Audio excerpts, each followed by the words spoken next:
तलब और रसद का मामला शुरू से चलता है।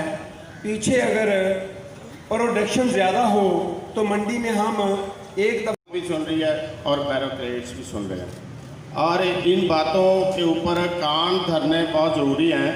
ये कोई ये मीटिंग नहीं है कि यहाँ पर मीटिंग हो जाएगी, लोग घरों पर चले जाएंगे, गवर्नमेंट फिर सो जाएगी, हुकूमत फिर सो जाएगी और बैरोक्रेट्स के कान पर जून तक नहीं रेंगेगी। उनको होश के नाखून लेने चाहिए। बात यह है कि पोल्ट्री का रेट हमेशा से डिमांड और प्रोडक्शन के ऊपर चलता आया है। जब 140 या 30 पर रेट होता है तब किसी गवर्नमेंट के एहलकार ने या बैरोक्रेट ने या हुकूमत ने कभी नहीं कहा कि इतने नुकसान में रेट क्यों जा रहा है। तो जब तेज़ होता है तो वो भी वक्त की ज़रूरत होती है।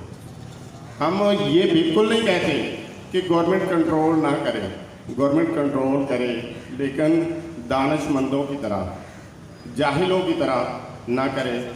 गवर्नमेंट की बड़ी मेहरबानी है, इसको इस पर नोटिस ले और जो रेट आप निकालते हैं तो फिर प्रोवाइड भी करें उस रेट के ऊपर।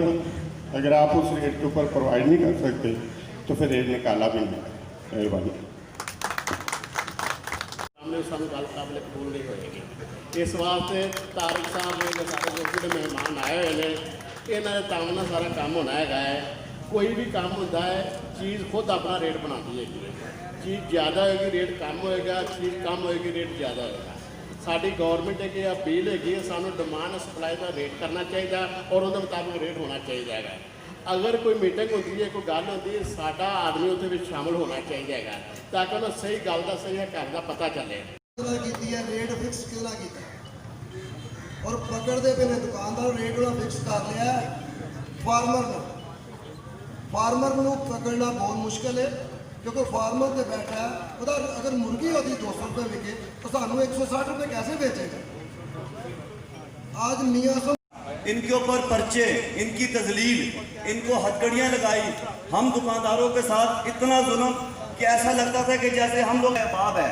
ठीक है, हम लोग चाहते हैं कि हमारी बात को सुना जाए, हम पे ये फिक्स रेट नहीं किया जाए। मैं बहुत शुक्र अदा करता हूँ हमने जनाब मलक जफर साहब का, जनाब तारिक साहब का, कि जिन्होंने हमारे मसाइल को सुना और इस पेज पे इकट्ठा किया और हमारी तवक्कुआत इनसे वाबस्ता हैं। अगर इन्होंने हमें बोला कि हम स्ट्राइक पे जाएंगे तो मैं आपसे वादा करता हूँ कि हमारे ज़िला रावलपिंडी में मलक साहब के बाद पीछे वाह फैक्ट्री में, टेक्सला में, हसन अब्दाल में कहीं भी कोई दुकान नहीं खुलेगी। अगर हमारे साथ ये नाइंसाफ़ी बंद नहीं की गई तो हम इसके लिए मुकम्मल अपना एहतजाज भी रिकॉर्ड कराएंगे और अगर इन्होंने हमें हड़ताल की कॉल दी तो हम इस हड़ताल में इनके साथ भरपूर साथ देंगे। यही हमें जो है इन्हें ये चालान करो, पीछे से माल प्रोवाइड करें तो हम तैयार हैं उस रेट पे बेचने के लिए। शुक्रिया। इन बातों के बाद हड़ताल का हम महफूज रखते हैं। आज नहीं, कल से, कल नहीं, परसों से अगर हमारी बात नहीं मानी जाती है, हमारे साथ ज्यादतियाँ जारी रहती हैं। लेकिन मुसलमान होने के ज़रिए से हम एक दूसरे के वादे पे यकीन भी करना चाहिए, हम और करते हैं। तो मेरा